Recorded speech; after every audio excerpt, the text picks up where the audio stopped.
नमस्कार मित्रों।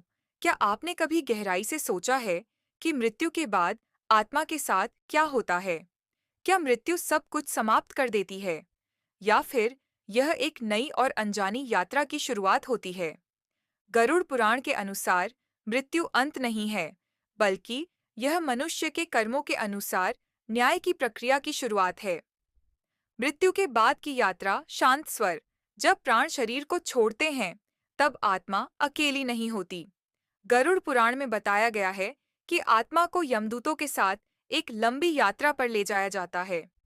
इस मार्ग में आत्मा को वैतरणी नदी का सामना करना पड़ता है, जो उसके जीवन के कर्मों के अनुसार कभी सरल तो कभी अत्यंत कष्टदायक होती है।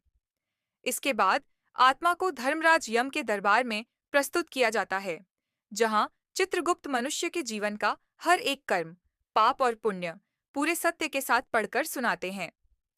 कर्मों के आधार पर ही निर्णय होता है कि आत्मा को 18 प्रकार के नरकों में से किस मार्ग से गुजरना होगा या फिर आगे की शुभ यात्रा मिलेगी।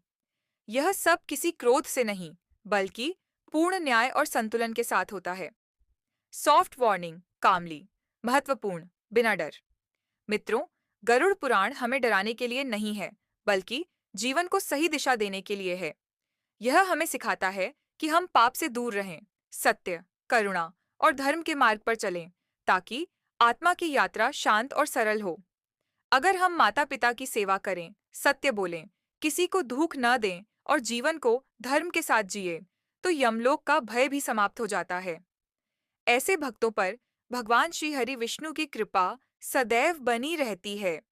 अगर यह कथा आपके मन को सोचने पर मजबूर करे, तो कमेंट में अवश्य लिखिए, जय श्री हरि विष्णु।